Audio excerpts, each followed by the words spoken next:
আসসালামু আলাইকুম, শুভ সন্ধ্যা সবাইকে। অনেক অনেক প্রীতি এবং শুভেচ্ছা জানিয়ে শুরু করছি আজকের ক্লাস। আর সুপ্রিয় শিক্ষার্থীবৃন্দ, আপনারা সবাই কেমন আছেন? আমাকে দেখা যাচ্ছে কিনা, শোনা যাচ্ছে কিনা, ভয়েসটা ক্লিয়ার কিনা একটু কমেন্ট করে জানিয়ে দিন প্লিজ। আপনারা সবাই কেমন আছেন? সবাই কেমন আছে একটু কমেন্ট করুন প্লিজ।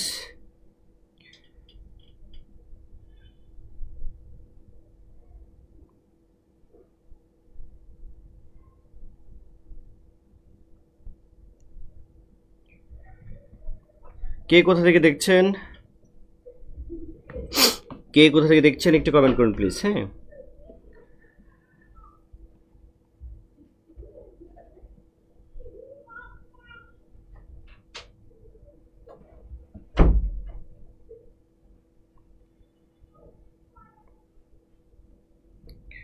টিপু সুলতান তারেক বলেছেন ক্লিয়ার ভয়েস।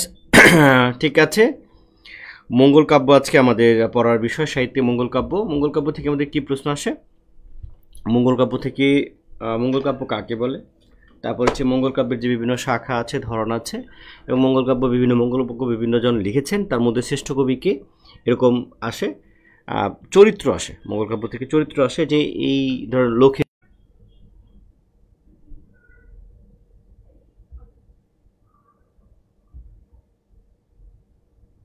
এখন মনে ঠিক হয়েছে?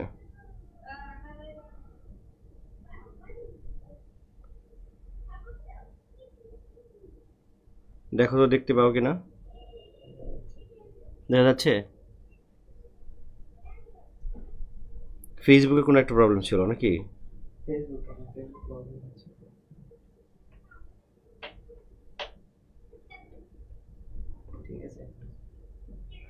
ওকে, আপনারা কি দেখতে পাচ্ছেন এখন? আপনারা কি এখন দেখতে পাচ্ছেন? মাঝখানে একটু ঝামেলা হলো ফেসবুকে, কি একেবারে বাফারিং হচ্ছিল, স্টপ হয়ে গিয়েছিল। আপনারা কি এখন দেখতে পাচ্ছেন? একটু কমেন্ট করুন তো।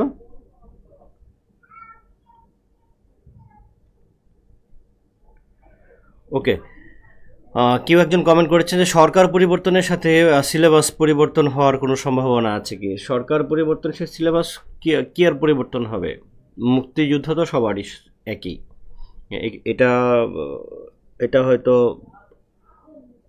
চেঞ্জ হওয়ার চান্স নাই আমার যতটুকু ধারণা। আর চান্স হলে খুব সিলি চান্স, মানে চেঞ্জ হতে হবে। আর এটা সিলেবাস চেঞ্জ হওয়া মানে সব কিছুই কি চেঞ্জ হবে? হবে না। আপনার আপনার মতো করে পড়তে থাকুন, কোনো অসুবিধা নেই।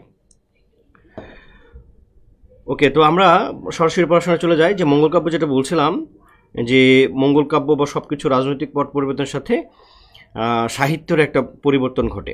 তো সাহিত্যের সেই পরিবর্তনটা কীরকম?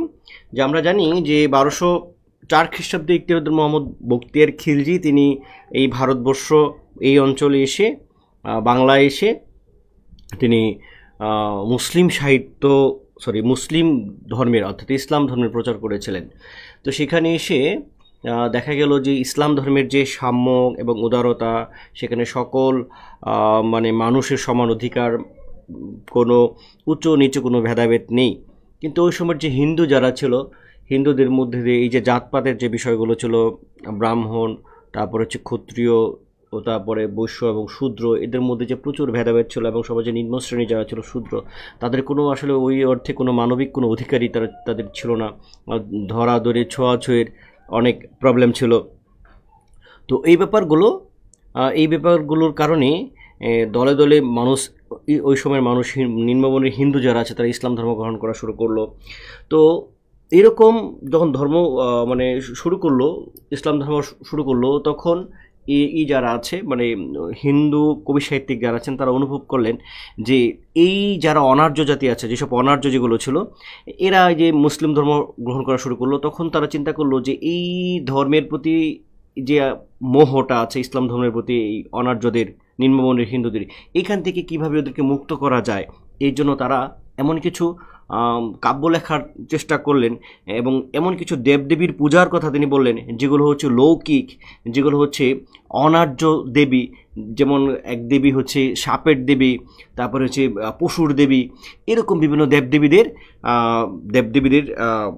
দেবদেবীর সম্পর্কিত কাব্য রচনা শুরু করা হলো, যাতে বোঝানো হয় যে না, এখানেও কিন্তু দেবতারাও কিন্তু একেবারে সাধারণ মানুষ, এবং সেই দেবতারা সেই স্বর্গে হয়তো কোনো একটা দেবতা সেই মর্তে এসে একেবারে বেদ হয়ে যাচ্ছে, অর্থাৎ পশু শিকার করছে এবং সাধারণ মানুষের সাথে একটা সংশ্লিষ্টতার একটা ব্যাপারের জন্য মানে সংশ্লিষ্টতা আছে, এই জন্য যাতে বলতে পারে যে যারা হিন্দু ধর্মাবলম্বী আছে যে না আমাদেরও এরকম আছে, এই লৌকিক দেবী আছে, দেবতা আছে, মানুষের এরকম মূল্যায়ন আছে, বা মানুষকে মূল্যায়ন করার একটা প্রচেষ্টা ছিল। এইটা মনে করেছেন অনেক কি বলে যারা বই লেখেন আর কি বলে গবেষণা করেন বা সাহিত্যের ইতিহাস লেখেন, তারা এটা মনে করেছিলেন।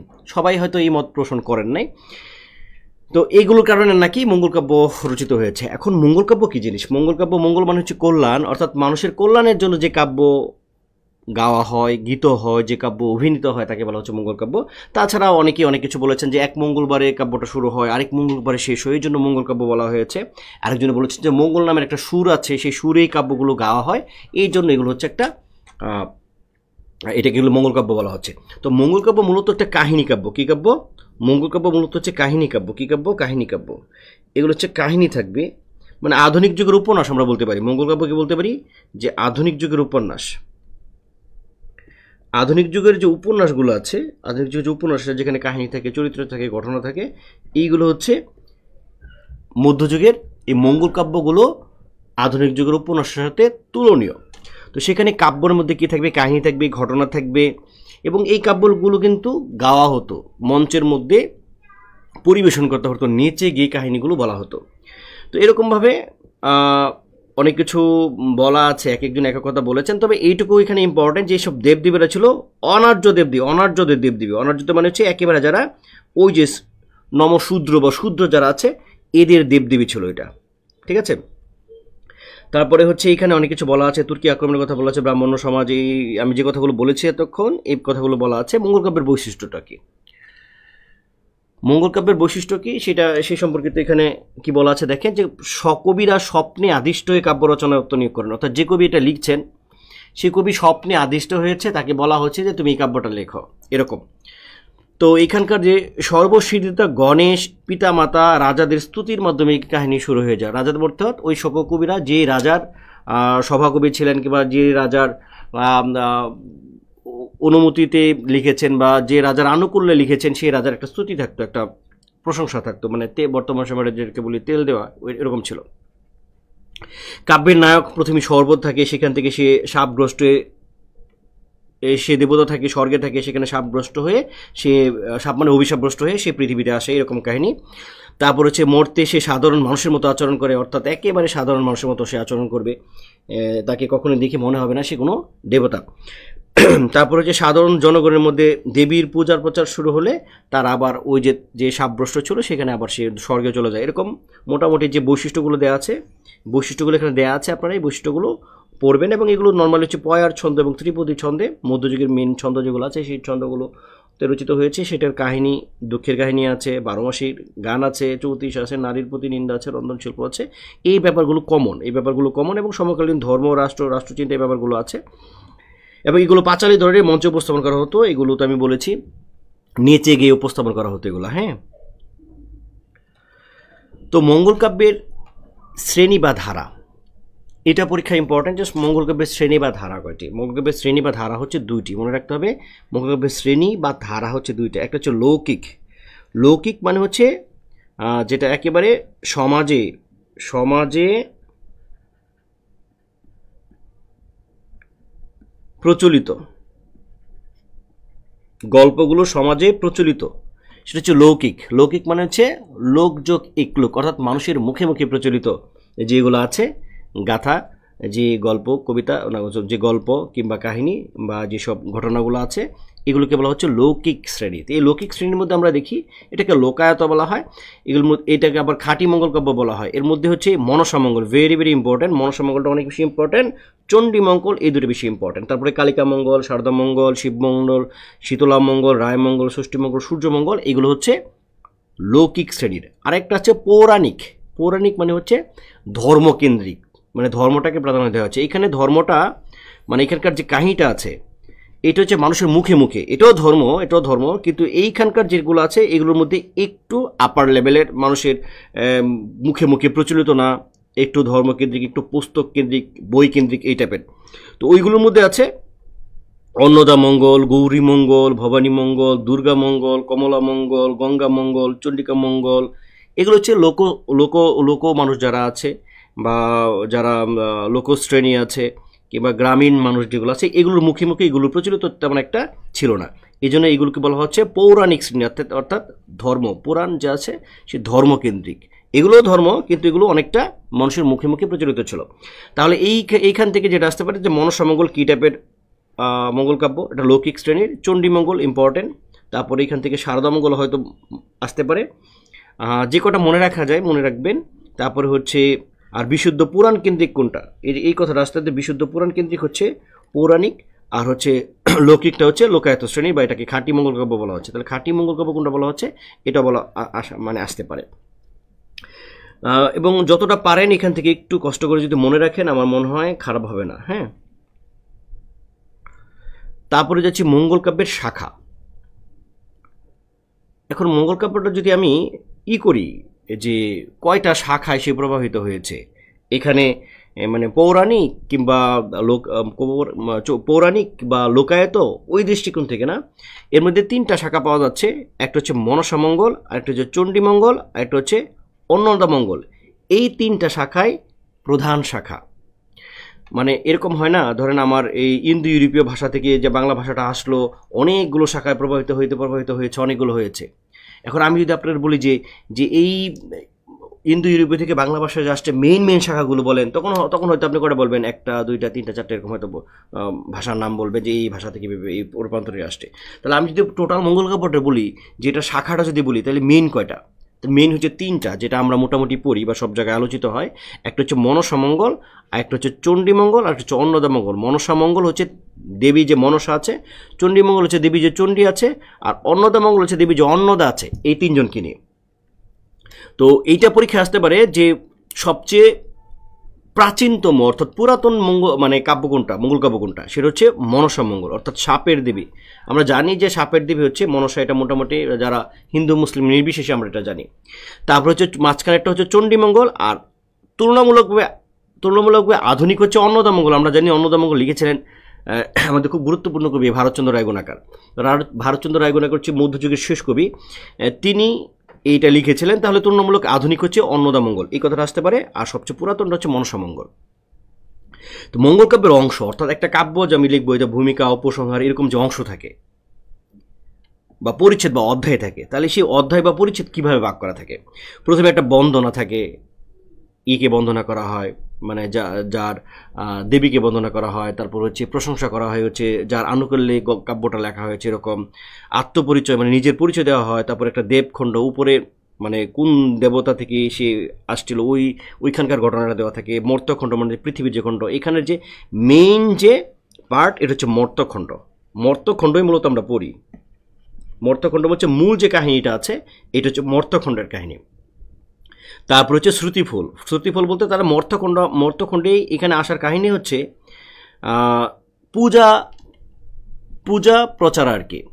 এটা আমরা বলতে পারি অবতার। তো বোঝেন অ্যাভাটার, অবতার মানে হলো, আপনারা যদি অ্যাভাটার নামে মুভি দেখেন, সেখানে দেখবেন যে একজন ক্যাপসুলের মধ্যে ঢুকে আছে, তার আত্মাটা চলে গেছে অন্য আরেকজনের কাছে, কনভার্ট হয়ে গেছে। তো এটাকে ধর্মীয় দৃষ্টিকোণ থেকে বলা হয় অবতার। অবতার মানে হচ্ছে ধরেন কোন একজন দেবতা স্বর্গে আছে, এখন কোন একটা বিশেষ কাজের জন্য, কোন একটা পূজা প্রচার করার জন্য তাকে পৃথিবীতে আসতে হবে। তখন সে পৃথিবীতে কোন একটা চরিত্র হিসেবে সে জন্মগ্রহণ করে। ধরেন খুব সহজ করে যদি বোঝায়, ধরেন বিষ্ণু, স্বর্গের বিষ্ণু, সে মর্তে এসেছে কৃষ্ণ হিসেবে। তার একটা উদ্দেশ্য আছে, সে হচ্ছে কংসকে বধ করবে, কংস রাজাকে বধ করবে, এই উদ্দেশ্যে সে মর্তে এসেছিল। তখন কংসকে বধ করার পরে তারপরে তার যে পরিত্রাণ হবে, এরকম ব্যাপারটা। তাহলে এইখানে আমরা যে ব্যাপারটা দেখবো, এই মঙ্গল কাব্যে যে দেখবো যে মর্তে যিনি আসছেন, যে দেবতা, তার উদ্দেশ্য হচ্ছে মর্তে এসে একটা নির্দিষ্ট দেবীর বা দেবতার পূজার প্রচার করবে।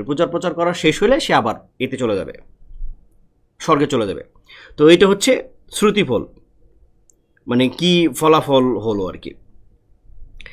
তারপরে হচ্ছে আমরা প্রথম এতে চলে যাচ্ছি, মঙ্গল কাব্যের প্রথম যেটা, এটা হচ্ছে মনসামঙ্গল। তাহলে পরীক্ষা যদি প্রশ্ন আসে যে প্রাচীনতম মঙ্গল কাব্য কোনটা,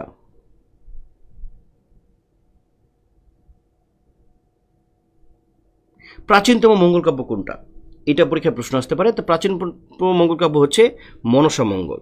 তো মনসা হচ্ছে সাপের দেবী, সাপের দেবী হচ্ছে মনসা।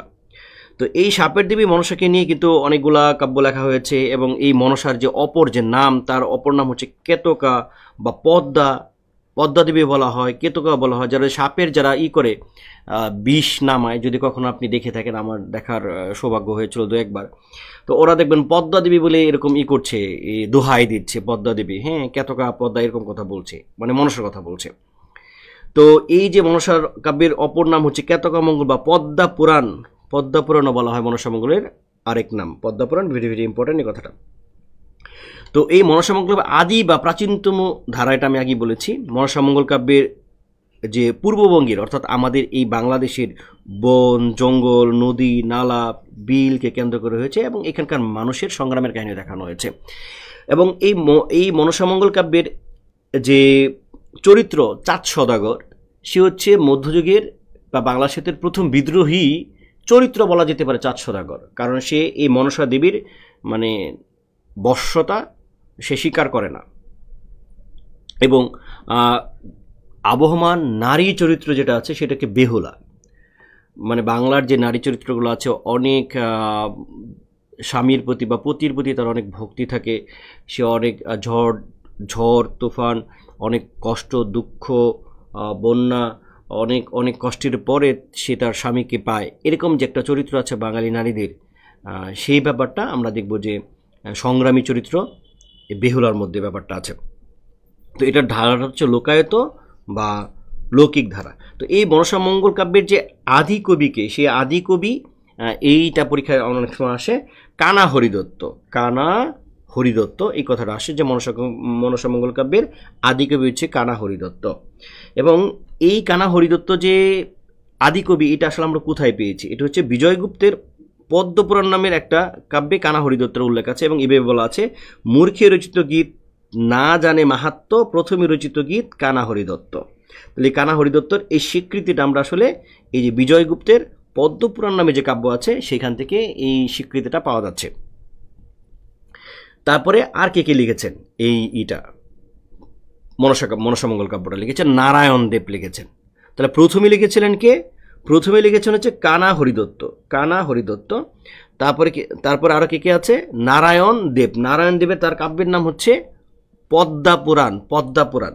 তারপর হচ্ছে বিজয়গুপ্ত, বিজয়গুপ্ত অনেকে বিজয়গুপ্তকে শ্রেষ্ঠ কবি মনে করেন। তাহলে পরীক্ষায় যদি প্রশ্ন আসে যে মনসা মঙ্গল কাব্যের শ্রেষ্ঠ কবি কে, মনসা মঙ্গল কাব্যের শ্রেষ্ঠ কবি হচ্ছে কানা হরিদত্ত, বিজয়গুপ্ত। বাংলা সাহিত্যে সুস্পষ্ট সন্তারিখযুক্ত মনসা মঙ্গল কাব্যের প্রথম রচয়িতা এই বিজয়গুপ্তই, এই বিজয়গুপ্ত। আর আগের যেগুলো এগুলো কবে রচিত হয়েছে কি হয়েছে সুস্পষ্ট এরকম পাওয়া যায় না। এবং তিনি বরিশালের কবি, এটা সবচেয়ে বড় কথা হচ্ছে বাংলাদেশের কবি। বিজয়গুপ্তের কাব্যের নাম হচ্ছে পদ্মপুরাণ, নট পদ্মা পুরাণ, পদ্মপুরাণ। বিপ্রদাস পিপিলায়, এই কথাটা ইম্পর্টেন্ট। মনসা বিজয় নামে তার একটা কাব্য আছে মনসা বিজয়, পরীক্ষা এটা আসবে যে মনসা বিজয় কি লিখেছেন। মনসা বিজয় হচ্ছে বিপ্রদাস পিপিলাই, ইম্পর্টেন্ট। তারপর হচ্ছে দ্বিজ বংশীদাস, মনসা মঙ্গল কাব্যের অন্যতম শ্রেষ্ঠ কবি হচ্ছে দ্বিজ বংশীদাস। তাহলে পরীক্ষা যদি আসে অন্যতম শ্রেষ্ঠ কবি হচ্ছে দ্বিজ বংশীদাস, আর একেবারে শ্রেষ্ঠ কবি যদি আমরা বলি তাহলে আমরা বলতে পারবো বিজয়গুপ্তকে বলতে পারবো, বিজয়গুপ্ত, ঠিক আছে। তো এইখানে আবার দ্বিজ বংশীদাস যে আছে তার বাড়ি আবার বাংলাদেশে, তার বাড়ি ছিল কোথায়? কিশোরগঞ্জ জেলায়। দেখেন কিশোরগঞ্জ জেলার পাতোয়ারি গ্রামে, পাতোয়ারি গ্রামে কেউ আছেন কিনা জানি না, গ্রামে গ্রামে ঘুরে তিনি এই মনসার গানটা গাইতেন। মনসার গান আমি মনসার গান এরকমই করতে দেখেছি, মানে সাপের বিষ নামাইতে আমি দেখেছি। তো ওখানে এই মনসা দেবীর কথা ছিল। মধ্যযুগের প্রাচীনতম মহিলা কবি চন্দ্রাবতীর পিতা, এই যে প্রাচীন চন্দ্রাবতী আপনারা নাম শুনেছেন, সেই চন্দ্রাবতীর পিতা হচ্ছে দ্বিজ বংশীদাস। এখান থেকে এই জিনিসটা জেনে রাখবেন যে চন্দ্রাবতীর পিতা হচ্ছে দ্বিজ বংশীদাস, এবং দ্বিজ বংশীদাসের মেয়ে হচ্ছে চন্দ্রাবতী। অন্যান্য কবি যারা আছেন সেটা হচ্ছে কেতকা দাস, তারপরে কেতকা দাস, ক্ষেমানন্দ এবং ক্ষেমানন্দ। তারপর এখানে আর একটা জিনিস, বাইশা। মনসা মঙ্গল কাব্যের জনপ্রিয়তার জন্য বিভিন্ন কবির কাব্য হতে বিভিন্ন অংশ সংগ্রহ করে একটা সংকলন তৈরি করা হয়েছিল, সেই সংকলনের নাম হচ্ছে বাইশা বা 22 কবির মনসা মঙ্গল বা 22 কবি, এরকম নানানভাবে অভিহিত করা হয়েছে। তাহলে 22-এর সাথে সম্পর্কিত হচ্ছে মনসা মঙ্গল। পরীক্ষা যদি আসে যে 22-এর সাথে সম্পর্কিত কি, 22-এর সাথে সম্পর্কিত হচ্ছে মনসা মঙ্গল, এবং পরীক্ষা যদি আসে যে 22টা কি, তাহলে 22টা হলো এই যে যারা আছে মনসা মঙ্গল কাব্য যারা লিখেছেন তাদের কাছ থেকে বিভিন্ন জায়গা থেকে বিভিন্ন গুরুত্বপূর্ণ অংশ এনে একটা সংকলন তৈরি করেছিলেন, সেটাকে বলা হচ্ছে 22। তো এটার যে চরিত্র হচ্ছে সাপের দেবী মনসা, চাঁদ সদাগর, সনকা, বেহুলা এবং লক্ষিন্দর। এটার কাহিনীটা আমি একটু ছোট্ট করে বলবো। এইখানকার যে চাঁদ সদাগর, এই চাঁদ সদাগর সে, তার বউয়ের নাম হচ্ছে সনকা, সে হচ্ছে চাঁদ সদাগর, সে হচ্ছে ব্যবসা করে, বাণিজ্য করে, সে বাণিজ্য করে, এবং তার স্ত্রী সনকা সে হচ্ছে একজন মানে সাধারণ একজন নারী, একজন গৃহিণী, তিনি গৃহিণী। তাহলে এরা হচ্ছে স্বামী স্ত্রী, তাই না? স্বামী স্ত্রী। এখন চাঁদ সদাগর খুব ব্যক্তিত্ব সম্পন্ন লোক, ব্যক্তিত্ববান। সে খুব শক্তির পূজা করে, শক্তি বলতে মানে শিবের পূজা করে। শিব অনেক শক্তিশালী আমরা জানি, শিবের পূজা করে। তাছাড়া শিব একজন পুরুষ, সে একজন পুরুষ মানুষের পূজা করে।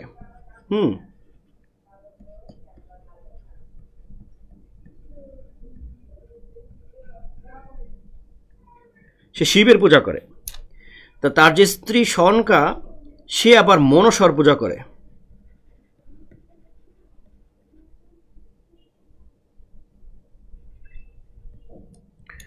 সে মনসার পূজা করছে।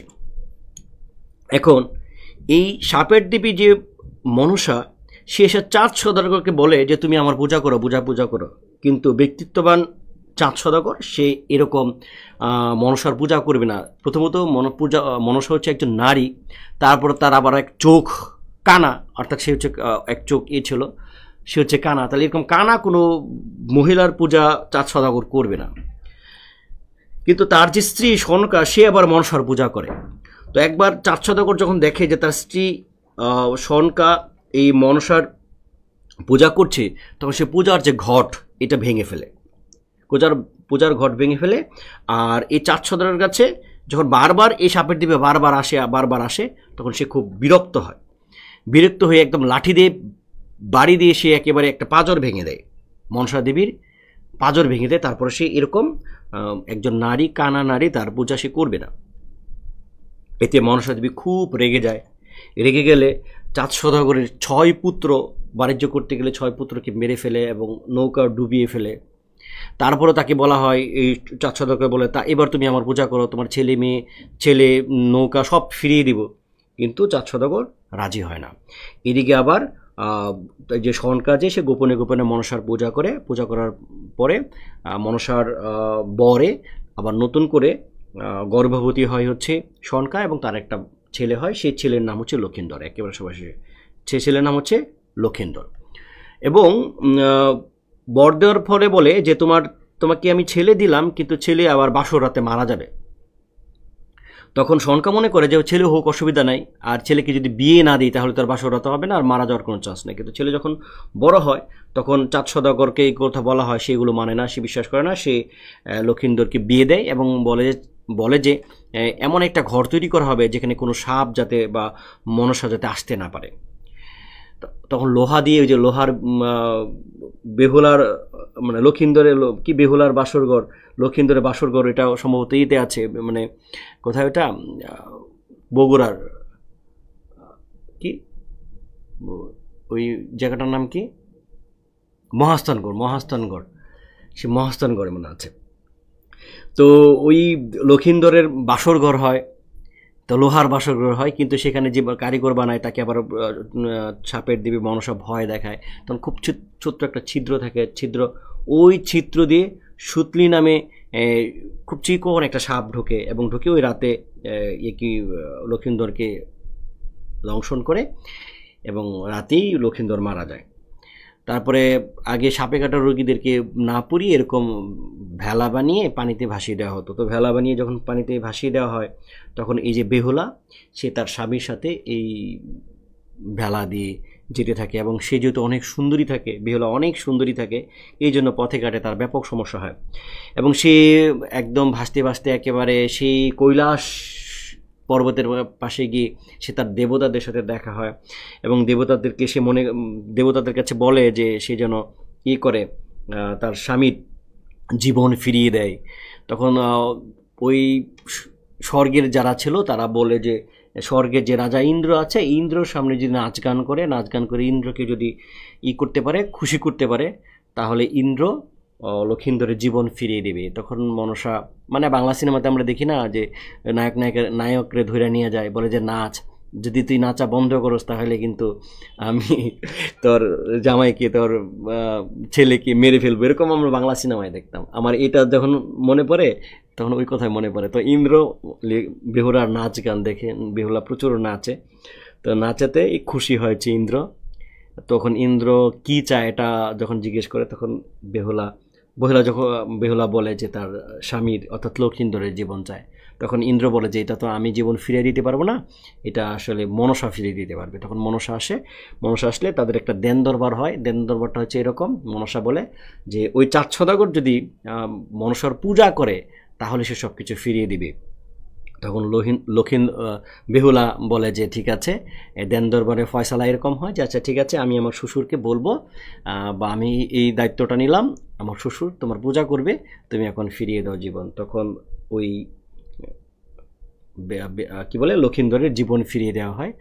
তারা চলে আসে এবং ওই যে 6 যে পুত্র এরও ফিরে আসে, এবং আমাদের যে 4 সওদাগর সে বাম হাতে ওইদিকে না তাকিয়ে একটা ফুল দেয়, দিয়ে পূজা করে আর কি, নামমাত্র। এতেই সাপের দেবী মনসা মহা খুশি যে 4 সওদাগর তার পূজা করেছে, তাও বাম হাতে ফুল দেয়, ওইদিকে না তাকিয়ে, এরকম একটা অবস্থা। এইটা হচ্ছে কাহিনী।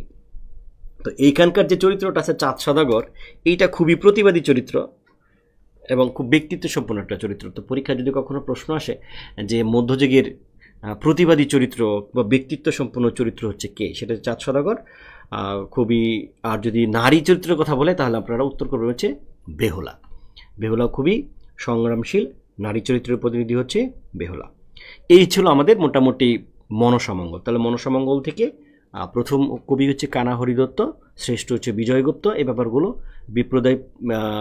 বিপ্রদাস পিপিলায় তিনি লিখেছেন হচ্ছে মনসা বিজয়। এরকম কে কী লিখেছেন এই ব্যাপারগুলো যদি জানেন এবং এই চরিত্রের নামগুলো যদি জানেন, তাহলে আপনাদের মনসামঙ্গল থেকে যে প্রশ্ন আসবে সেটা পারা যাবে। এবং মনসামঙ্গল হচ্ছে লোকায়ত ধারার বা লোকজ ধারার বা লৌকিক ধারার একটা কাব্য।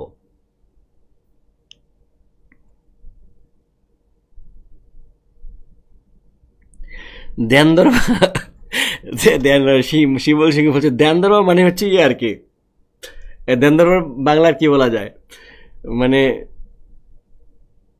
দর কষাকষি করে আর কি, যে এই করলেই পাওয়া যাবে। তাহলে মনসার একটাই শর্ত ছিল যে তার পূজা করতে হবে, সওদাগর যদি তার পূজা করে তাহলে তাকে ফেরত দেওয়া হবে, এরকম আর কি। মানে আমি আমার মতো করে সহজ করে বোঝালাম আর কি দেন দরবার।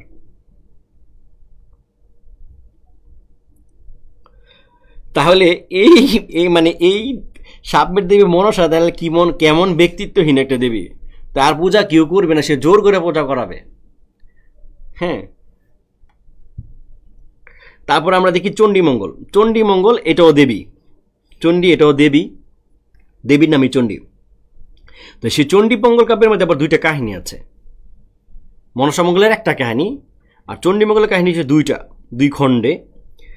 তো বনের বা পশুদের যে দেবী তার নাম হচ্ছে চণ্ডী। তাহলে পরীক্ষায় এটা আসতে পারে যে বনের বা পশুদের দেবী হচ্ছে কে, চণ্ডী। যার অন্য নাম হচ্ছে অভয়া বা ভবানীও বলা হয়, অভয় বা ভবানী বলা হয়। তাই চণ্ডীমঙ্গলকে অনেকে অভয়ামঙ্গল বা ভবানী মঙ্গল বলা হয়। এই কথাটা ইম্পর্টেন্ট যে চণ্ডীমঙ্গলের আরেক নাম হচ্ছে অভয়ামঙ্গল বা ভবানী মঙ্গল নামে ডাকা হয়। আবার কেউ কেউ অম্বিকা মঙ্গল বলা হয়, কেউ অম্বিকা মঙ্গল নামেও ডাকেন। যে নামেই ডাকুক জিনিস একই, তবে সবচেয়ে পরিচিত হচ্ছে চণ্ডীমঙ্গল। তো সেই চণ্ডীমঙ্গল কাহিনী হচ্ছে 2টা। প্রথম খণ্ডকে বলা হচ্ছে আক্ষেটিক খণ্ড, বা যেটাকে আমরা বলছি বেদ। কালকেতু এবং ফুল্লরা, কালকেতু হচ্ছে একজন পুরুষ আর ফুল্লরা হচ্ছে একজন নারী, তারা হাজব্যান্ড ওয়াইফ। এটা কাহিনীটা আমি বলবো। তারপর হচ্ছে ধনপতি সওদাগর, তার একটা কাহিনী আছে। এখানে 2টা কাহিনী দেখব। তো সেই চণ্ডীমঙ্গল কাব্যের যে আদি কবি তার নাম হচ্ছে মানিক দত্ত। ভেরি ভেরি ইম্পর্টেন্ট, যে চণ্ডীমঙ্গল কাব্যের আদি কবিকে তার হচ্ছে মানিক দত্ত, এবং তিনি চতুর্দশ শতকের কবি। পরীক্ষা আসতে পারে যে মানিক দত্ত কোন শতকের কবি। এবং চণ্ডীমঙ্গল কাব্যের যে শ্রেষ্ঠ কবি আমরা তার নাম খুব ভালোভাবে জানি, তিনি হচ্ছে কবিকম্পন মুকুন্দরাম চক্রবর্তী। কবিকঙ্কন মুকুন্দরাম চক্রবর্তী, তিনি শুধু শ্রেষ্ঠ কবি নন, মধ্যযুগেরও শ্রেষ্ঠ কবি বলা হয় তাকে। অনেকে মনে করেন তিনি শুধু মধ্যযুগের শ্রেষ্ঠ কবি এবং মুকুন্দরাম চক্রবর্তী ষোড়শ শতকের কবি। যদিও আমরা মানে এই কি বলে যে কবিকঙ্কন মুকুন্দরাম চক্রবর্তী নামে আলাদা আমরা সাহিত্যের ইতিহাসে বা সাহিত্যের ইতিহাসে আলাদা করে বই তার পরিচয় দেওয়া থাকবে। তারপরে হচ্ছে সে কত সালে জন্মগ্রহণ করেছে কি না আছে এরকম বলা আছে। তার শ্রী শ্রী চণ্ডীমঙ্গল এই কাব্যের নাম ছিল, চণ্ডীমঙ্গলের নাম ছিল শ্রী শ্রী চণ্ডীমঙ্গল, এখানে দেওয়া আছে। এবং তিনি দুঃখের কবি এরকম বলা আছে। জমিদার রঘুনাথ রায় তাকে কবিকঙ্কন উপাধি দিয়েছিলেন, কবিকম্পন উপাধি তাকে দিয়েছিলেন জমিদার রঘুনাথ রায়। এই কথাটা ইম্পর্টেন্ট, এখানে জন্ম এটা হবে।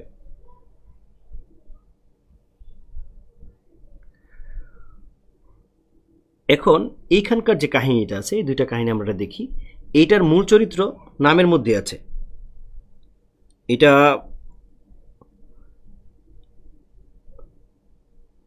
চণ্ডীমঙ্গল থেকে আমাদের দুইটা জিনিস ইম্পর্টেন্ট, একটা হচ্ছে এটার আদি কবিকে মানিক দত্ত এবং শ্রেষ্ঠ কবি হচ্ছে মুকুন্দরাম চক্রবর্তী। এখন এখানকার কাহিনীটা আমরা একটু যদি দেখি বা এটার চরিত্রটা দেখি, এখানকার চরিত্রটা, এটার মেইন চরিত্র হচ্ছে কালকেতু এবং ফুল্লরা। কালকেতু এবং ফুল্লরা। আর এইটার যে কাহিনী, এটা হচ্ছে ধনপতি, তার দুইটা বউ আছে, তার দুই বউয়ের কাহিনী। এটা হচ্ছে ধনপতি খুল্লনা বলে, খুল্লনা।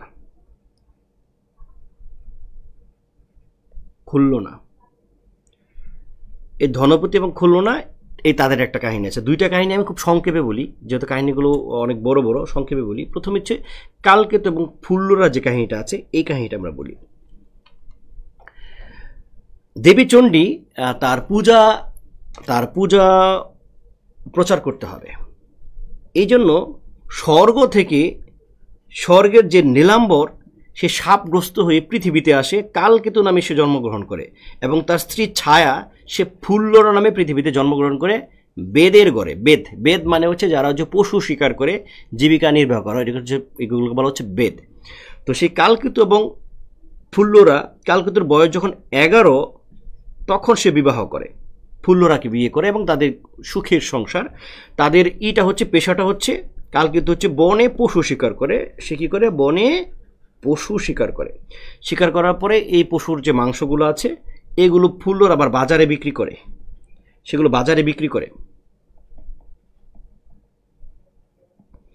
এখন এই কালকেতুর যে বর্ণনা দেওয়া হয়েছে, কালকেতু বিশাল একদম মানে বাহুবলী টাইপের কিছু একটা, এমন অনেক শক্তিশালী, শক্তিমত্তার অধিকারী, এবং বনের পশুরা দেখে তাকে খুব ভয় পায়, এবং প্রচুর পশু সে শিকার করছে, সব পশু সে শিকার করে ফেলছে।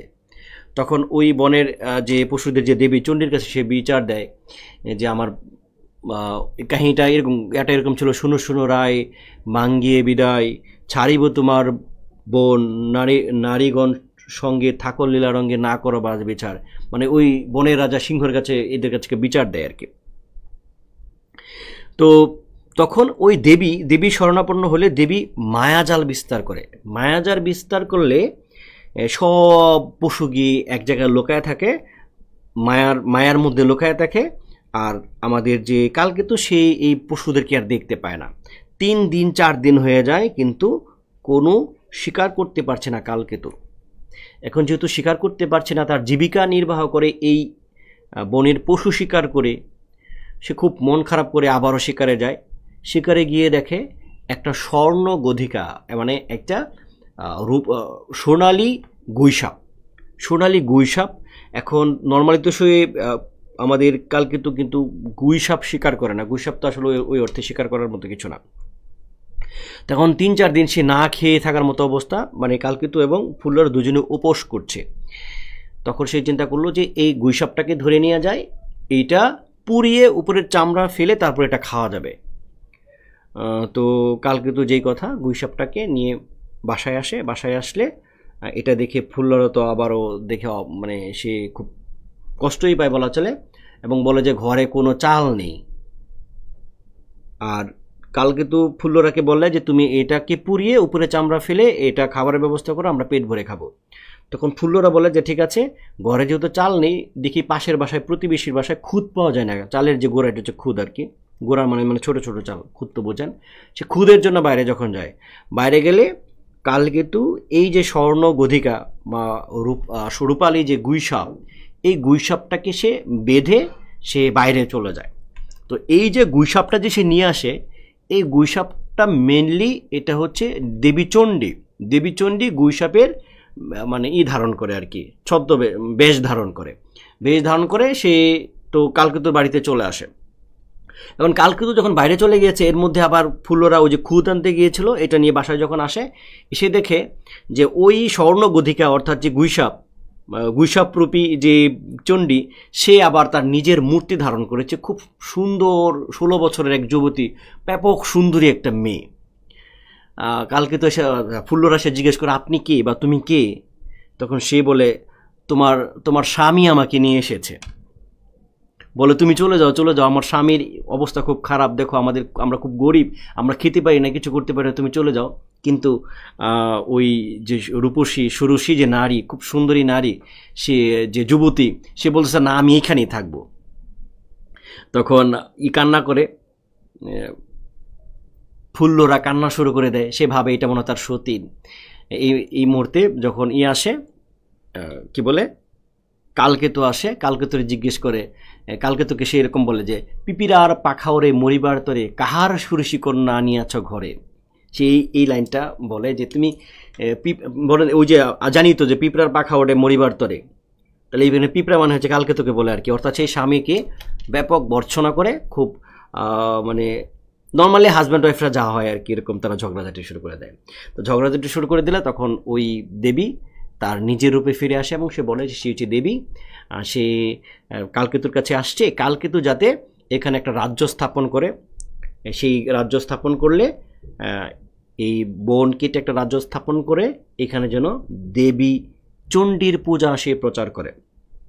এবং দেবী তখন একটা হাতের আংটি, খুব মহামূল্যবান একটা অঙ্গুরীয় দেয়, এবং 7 ঘোড়া মোহর দেয় একে কালকেতুকে। দেওয়ার পরে কালকেতু খুব দ্রুত সেই এখানকার বন কেটে এসে একটা রাজ্য প্রতিষ্ঠা করতে চায়, রাজ্য প্রতিষ্ঠা করতে চেষ্টা করে, এবং ওই যে আংটিটা, সেই আংটিটা বিক্রি করতে যায় মুরারিশিল নামে একটা ব্যবসায়ী আছে, এর কাছে যায়। তো ওইটা খুব ধূর্ত একটা চরিত্র, মুরারিশিল, এই চরিত্রটা ইম্পর্টেন্ট। আমি এর মধ্যে আপনাদের পিডিএফ এই কাহিনীগুলো দিয়ে দিব না।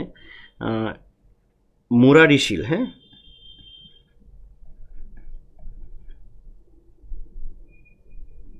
মুরারিশিল, এটাকে আমরা বলতে পারি মধ্যযুগের শাইলক। ওই যে শাইলক চেনেন না, ওই যে আমাদের শেক্সপিয়রের যে শাইলক, ওই যে মাংস কাটার যে কাহিনী, মানে সুদখোর যে শাইলক, তো সেই মুরারিশিলকে এই মধ্যযুগের শাইলকও বলা হয়েছে। হ্যাঁ, তো সেই মুরারিশিলের কাছে এই আংটিটা বিক্রি করতে যায়। এখন মুরারিশিল তো এতই ধূর্ত, সে কালকেতুকে ফাঁকি দেওয়ার জন্য বলে যে সোনা রূপা নহে বাপা এই ব্যাঙ্গা পিতল ঘুষিয়া মাজিয়া বাপু করিয়াছ উজ্জ্বল। বলতেছে এটা কোনো সোনা রূপা কিচ্ছু না, এই আংটিটা এটার কোনো মূল্যবান না, এটা একটা পিতল, তুমি এটা ঘুষিয়ে মাজিয়ে উজ্জ্বল করেছো, তার মানে এটা তুমি কম টাকায় দিয়ে দাও বা এমনিতে দিয়ে দাও, এমন একটা ব্যাপার। কিন্তু ওই দেবী কিন্তু সারাক্ষণ এর সাথে ছিল, কালকেতুর সাথে ছিল। যখনই কালকেতু একটা বিপদে পড়েছে, দেবীর সহযোগিতা করেছে। তো দেবীর সহযোগিতায় সেই এই আংটি কিংবা 7 ঘোড়া যে ছিল, মোহর ছিল, এগুলো দিয়ে সে একটা রাজ্য প্রতিষ্ঠা করে। এবং সেই রাজ্যের মধ্যে ওই বিভিন্ন কলিঙ্গ রাজ নামে একটা রাজা আছে, ওখান থেকেও বিভিন্ন জায়গা থেকে মানুষ এসে এখানে বসবাস শুরু করে দেয়, এবং এখানে এসে মুসলমানরা এসে বসবাস করে, একটা অসাম্প্রদায়িক ব্যাপার। তখন ওইখানে এবার নতুন আরেকটা কলিঙ্গ রাজ্য থেকে আরেকটা চরিত্র আসে, তার নাম হচ্ছে ভারুদত্ত। এটা খুব বাজে একটা চরিত্র, বাজে চরিত্র বলতে চরিত্র ভালো, মানে একটা শর্ট এবং প্রতারক চরিত্র হচ্ছে ভারুদত্ত। মুরারিশিল সেম। তো সেই ভারুদত্ত এসে প্রথমেই কালকেতুকে বলে তুমি আমাকে তোমার সেনাপতি বানাও, উজির বানাও, মন্ত্রী বানাও, এরকম বলে।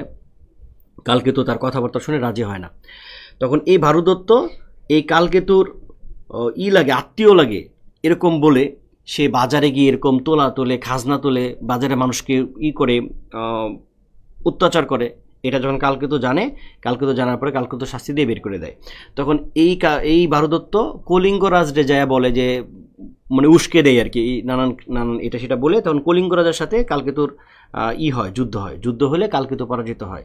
তখন ওই দেবী আবারও স্বপ্নে দেখায়, ওই কলিঙ্গরাজকে স্বপ্নে দেখালে তখন কালকেতুকে ছেড়ে দেয়, কালকেতুকে ছেড়ে দেয় এবং তারা এখানে পূজা মানে চণ্ডীর পূজা প্রচারিত হয় এবং তারা সুখে শান্তিতে থাকতে থাকে এবং একটা সময় ওই কালকেতু এবং ফুল্লরা আবারও স্বর্গে চলে যায়। এই হলো কাহিনী।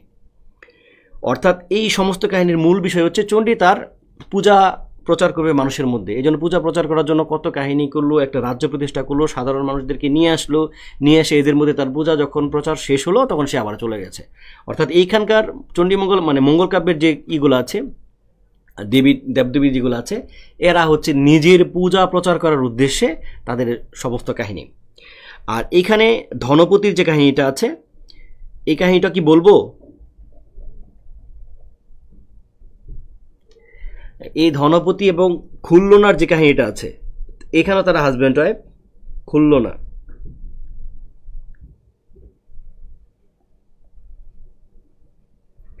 কাহিনীটা বলবো না, কাহিনীটা শীটের মধ্যে দিয়ে দিব।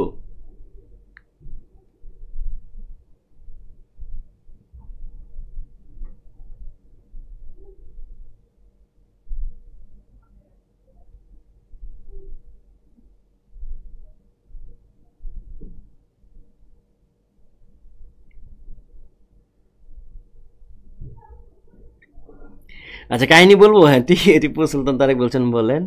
আর তিথি কর্মকার কি বিশাল বড় একটা কমেন্ট করছে, আচ্ছা এটা পরে পড়ি।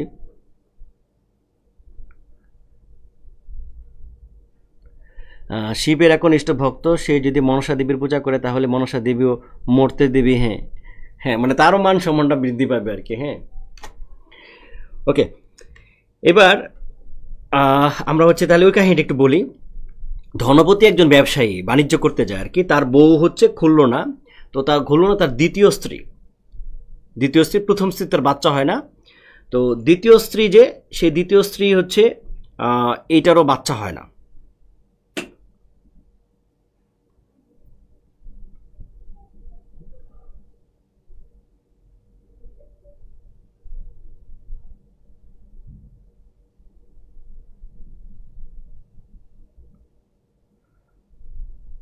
গল্প শুনতে ভালো লাগছে। আচ্ছা গল্প শুনতে ভালো লাগছে, ওকে। তো এই খুলনার কি হয় না, সে খুলনার বাচ্চা হয় না। এখন খুলনা এ ধনপতি এতে চলে যায় আর কি, সিংহল রাজ্যে চলে যায়, বাণিজ্য করার জন্য সিংহল রাজ্যে চলে যায়। এখন চলে যাওয়ার পরে এই খুলনার যে প্রথম যে মানে প্রথম না, মানে খুলনার যে থাকে, সতীন থাকে, সতীন তাকে খুব জ্বালাতন করে এবং তারে দিয়া ওই যে ছাগল চড়ায়। তো এখন ছাগল চড়াইতে গিয়ে তার ভালোই লাগে। তখন সে বনের মধ্যে দেখে যে কিছু মেয়েরা চণ্ডীর পূজা করছে, মঙ্গলচণ্ডীর পূজা করছে। তখন সেও গিয়ে সে মঙ্গলচণ্ডীর পূজা করতে থাকে।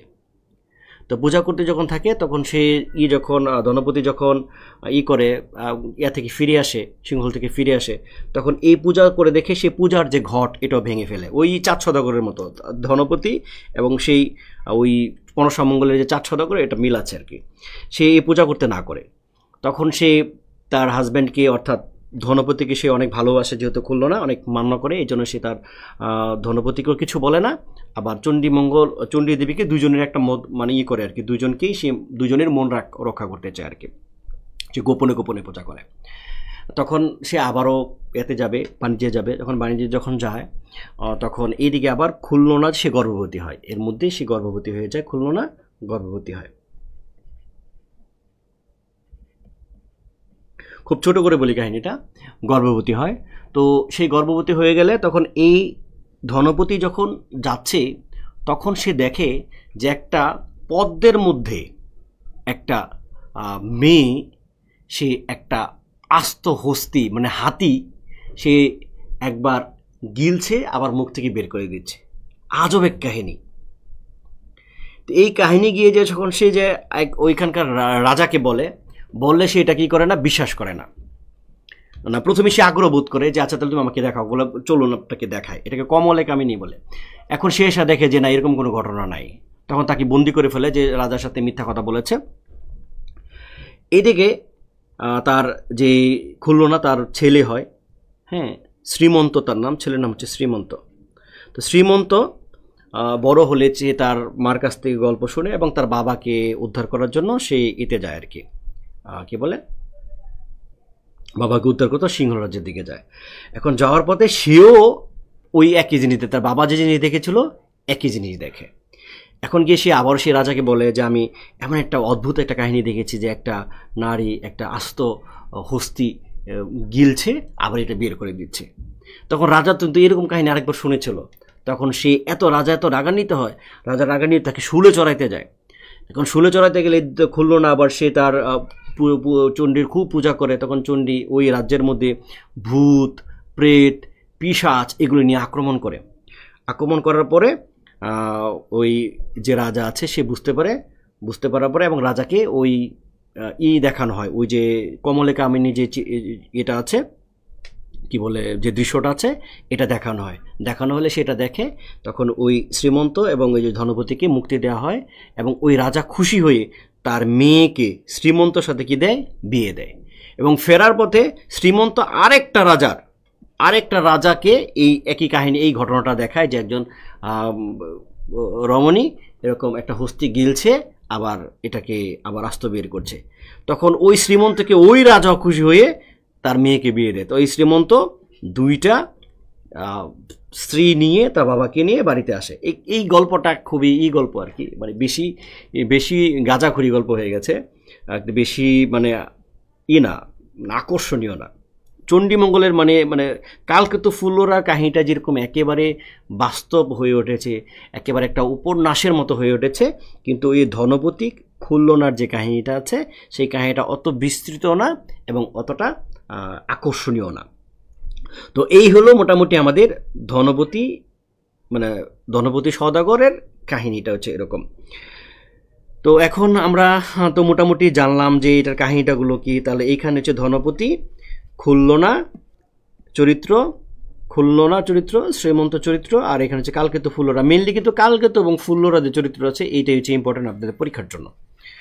আর এখানে ইম্পর্টেন্ট হচ্ছে চণ্ডীমঙ্গলের যে প্রধান বা শ্রেষ্ঠ কবি যে মুকুন্দরাম চক্রবর্তী, এই কাহিনীটা। ঠিক আছে, ওকে। তারপরে আমরা চলে যাচ্ছি অন্নদামঙ্গল। তো বাংলাদেশের প্রথম নাগরিক কবি ভারতচন্দ্র রায়গুণাকার। সে মধ্যযুগের শেষ কবিও বলা চলে, আধুনিকতার শেষ নেই, তার মধ্যে প্রচুর আধুনিকতা আছে, মধ্যযুগের শেষ কবি। এবং ভারতচন্দ্র কোন সময়ের কবি এটা বলা আছে, অষ্টাদশ শতকের কবি। এবং এই অন্নদামঙ্গল কাব্যের আবার অনেকগুলো কাহিনী আছে। একটা হচ্ছে শিবনারায়ণ অন্নদামঙ্গল, বিদ্যা সুন্দর কালিকা মঙ্গল, তারপরে হচ্ছে মানসিংহ ভবানন্দ অন্নদামঙ্গলের যে কাহিনী আছে, এইটা হচ্ছে আমাদের ইম্পর্টেন্ট, মানসিংহ ভবানন্দর যে কাহিনীটা আছে। তো এই মানসিংহ ভবানন্দর যে কাহিনীটা আছে এইটাও আপনারা একটা শুনেছেন না, যে আমার সন্তান যেন থাকে দুধে ভাতে। তো অন্নদা সেও তার পূজা প্রচারের জন্য সে একজনের বাড়িতে যায়, গিয়ে দেখে তার 4টা বউ আছে, অনেক ঝগড়াঝাটি করতেছে।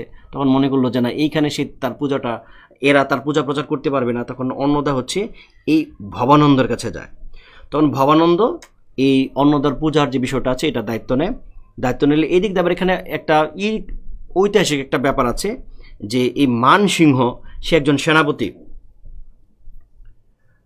কাহিনীটা কি বলবো নাকি?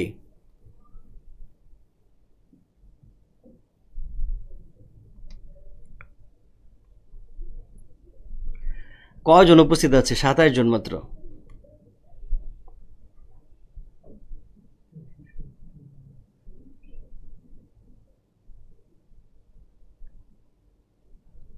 আচ্ছা, এই মানসিংহকে পাঠানো হয় সেনাপতি। এই প্রতাপাদিত্য নামে একজন আছে, রাজা আছে। সে এই মূল যে রাজা আছে সেই রাজার মানছে না, কি বলে, দাসত্ব মানছে না বা তার অধীনস্থতা মানছে না।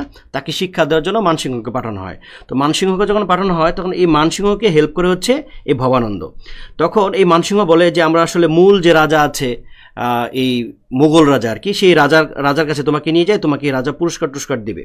তখন এই ভবানন্দকে নিয়ে গেলে এই ভবানন্দকে আবার কি করে, রাজা বন্দি করলে তখন ওই অন্নদামঙ্গল মানে যে দেবী আছে সেই দেবী হচ্ছে সেই যে মোগল যে রাজা আছে তার এখানে প্রচুর জাহাঙ্গীর সেই জাহাঙ্গীর মোগল রাজা জাহাঙ্গীর তার রাজ্যের মধ্যে প্রচুর ভূত প্রেত অনেক কিছুর আমদানি করার পরে শেষ পর্যন্ত ওই ভবানন্দকে ছেড়ে দেওয়া হয় এবং ভবানন্দকে সেই যশোরের একটা রাজা বানায় তাকে ফেরত দেওয়া হয়। এটার কাহিনীটাও ছোট একটা কাহিনী, বড় কোনো কাহিনী না এবং অতটা আকর্ষণীয় না। যেটা আকর্ষণীয় যে জিনিসটা গুরুত্বপূর্ণ, এটা অনেক বেশি গুরুত্বপূর্ণ, যে অন্নদা দেবী যখন সেতু মানে পার হতে যায়, মানে খেয়া পার হতে যায়, তখন পাটনি ঈশ্বরী পাটনি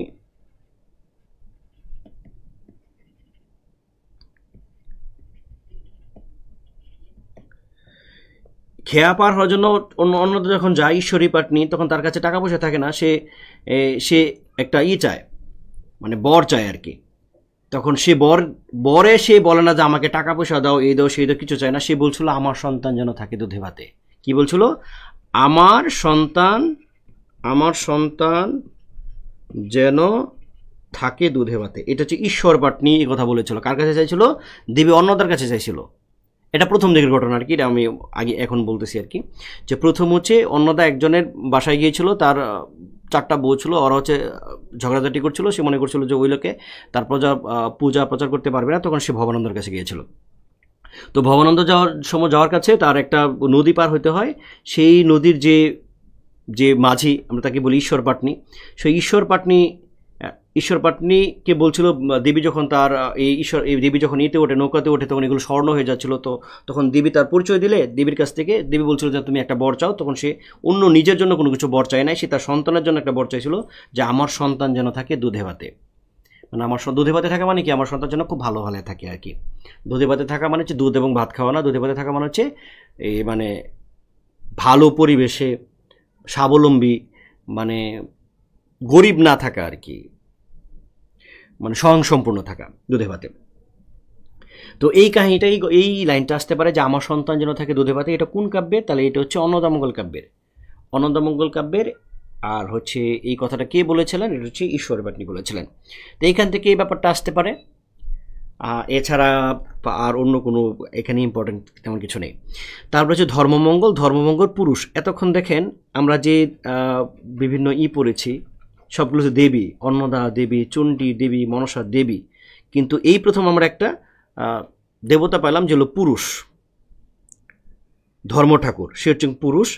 ধর্ম ঠাকুরকে পূজার উদ্দেশ্যে কাব্য লেখা হয়েছিল ধর্মমঙ্গল। এই কাব্যের আবার 2টি কাহিনী আছে, একটা রাজা হরিশ্চন্দ্রের কাহিনী, একটা হচ্ছে লাউসেনের কাহিনী চাইলে আপনারা যে চাই আপনারা ইয়াতে দিয়ে দিতে পারবো। এবং এই ধর্মমঙ্গল আদি কবি হচ্ছে ময়ূর ভট্ট, এইটুকু জানলেই হবে। এবং শ্রেষ্ঠ কবি হচ্ছে ঘনারাম চক্রবর্তী।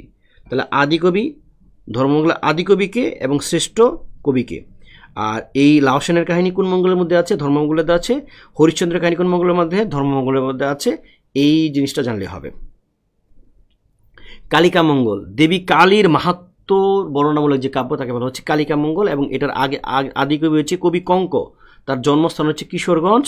এবং এ ধারাকে আবার বিদ্যাসুন্দর বলা হয়, অন্যতম কবিদের মধ্যে আছে রমাপ্রসাদ সেন, সাবিরিদ খান, তারপর হচ্ছে গোবিন্দ দাস, এটা গোবিন্দ হবে, হ্যাঁ গোবিন্দ দাস, তারপর হচ্ছে রামপ্রসাদ সেন, এরা। এখন একটা ছকের মধ্য দিয়ে আমরা এই ব্যাপারটাকে একটু সামারাইজ করার চেষ্টা করব যে এই অন্নদামঙ্গল কাব্যটা কী কী আমাদের জানা দরকার। প্রথম কথা হচ্ছে আমরা মনসামঙ্গল দেখব। মনসামঙ্গল কবি কারা কারা মনসামঙ্গল লিখেছেন? কানা হরিদত্ত, বিজয়গুপ্ত, বিপ্রদাস পিপিলায়, দ্বিজ বংশীদাস, কেতকা দাস, ক্ষেমানন্দ, এরা। এবং এই মনসামঙ্গলের প্রথম কবি হচ্ছে কানা হরিদত্ত, শ্রেষ্ঠ কবি হচ্ছে বিজয়গুপ্ত। এবং এই কাব্যের প্রধান চরিত্রগুলো কি? চাঁদ সদাগর, বেহুলা, লক্ষিন্দর এবং মনসা। চণ্ডীমঙ্গলের কবি কারা? কবির হচ্ছে মানিক দত্ত, মুকুন্দরাম চক্রবর্তী, দ্বিজ মাধবকে আবার স্বভাব কবি বলা হয়। এই কথাটা একটু পড়বেন যে স্বভাব কবিকে দ্বিজ মাধব। তো এটার প্রথম কবি হচ্ছে মানিক দত্ত, অর্থাৎ চণ্ডীমঙ্গলের প্রথম কবি হচ্ছে মানিক দত্ত। আর হচ্ছে শ্রেষ্ঠ কবি হচ্ছে মুকুন্দরাম চক্রবর্তী। এবং এটার চরিত্রগুলো আছে এই যে কালকেতু, ফুল্লরা, ভারদত্ত, মোরারি শীল, তারপরে ধনবতী, খুলনা। অন্নদামঙ্গলের কবির মধ্যে ভারতচন্দ্র রায় গুণাকার প্রথম কবিও তিনি, শ্রেষ্ঠ কবিও তিনি। এবং চরিত্রগুলো দেখেন দেবী অন্নদা, ভবানন্দ, মজুমদার, হরিহর, ওই যে প্রথম যে যার ঘরে গিয়েছিল 4টা বউ আছে, হরিহর। তারপর হচ্ছে সেনাপতি মানসিংহ, জাহাঙ্গীর, চন্দ্রমুখী, পদ্মমুখী, দাশু, বাসু, সাধী, মাধু, এগুলা।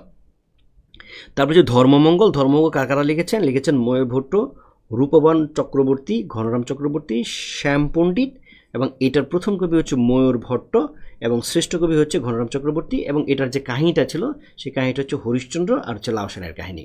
তাহলে মোটামুটি এই ছকটা যদি মোটামুটি আমরা পড়তে পারি, আমাদের এখান থেকে চণ্ডীমঙ্গল থেকে এই মঙ্গল কাব্য থেকে যে প্রশ্নগুলো আসবে এইখান থেকে কমন পড়ার কথা। আর কাহিনী তো মোটামুটি আমি তো বলেছি যে কোনটার মধ্যে কোন কাহিনী আছে, কোন চরিত্রগুলো আছে, বিশেষ করে এই চরিত্রগুলো এখানে পড়বেন, মনে রাখবেন। ঠিক আছে, তো এই হলো কাহিনী। আমি কাহিনীটা চাইলে আপনারা যদি চান তাহলে আমি এতে অ্যাড করে দিতে পারি। কি বলে, কাহিনীটা কি অ্যাড করে দেব?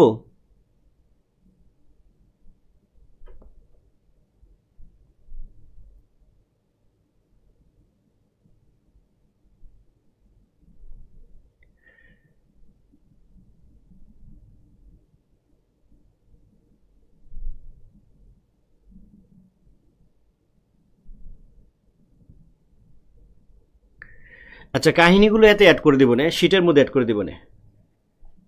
আপনাদের যে শিটটা দেওয়া হবে, মানে পিডিএফ দেওয়া আছে, পিডিএফের মধ্যে কাহিনীগুলো অ্যাড করে দিলে আপনাদের আরও সুবিধা হবে। ঠিক আছে,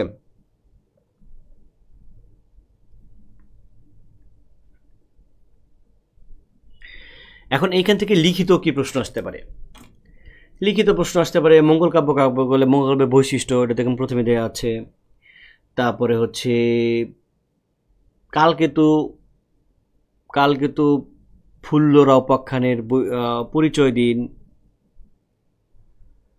তারপরে কালকেতু উপাখ্যান, তারপরে হচ্ছে এরকম আসতে পারে আর কি। চণ্ডীমঙ্গল কাব্যের পরিচয় দিন। এক কথায় হচ্ছে প্রশ্ন যেভাবে আসুক, আপনি এই কাহিনীগুলো যদি জানেন বা এই ঘটনাগুলো যদি জানেন, যে তথ্যগুলো যদি জানেন, তাহলে প্রশ্ন যেভাবে আসুক আর সেটা দেয়া যাবে। আর শীটটা আমি আর একটু গুছিয়ে দেবো, অসুবিধা নেই।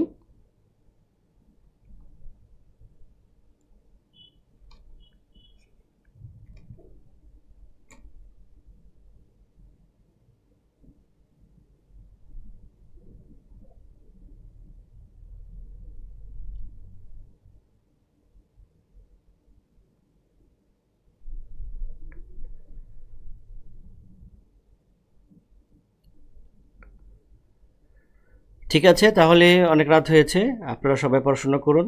আজকের মতো ক্লাস শেষ করছি। আর আপনাদের এই পিডিএফটা আজ রাতের মধ্যেই আমি আপলোড করে দেবো, আর একটু আপডেট করে, মানে ওই কাহিনীগুলো আর একটু দিয়ে আর একটু আপডেট করে দিয়ে দিব। ঠিক আছে,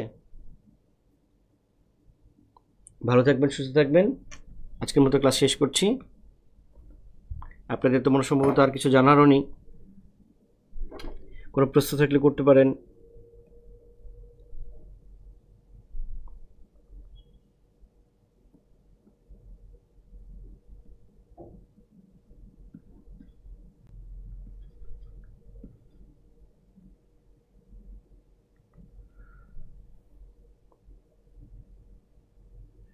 ঠিক আছে, আজকের মতো ক্লাস শেষ করছি।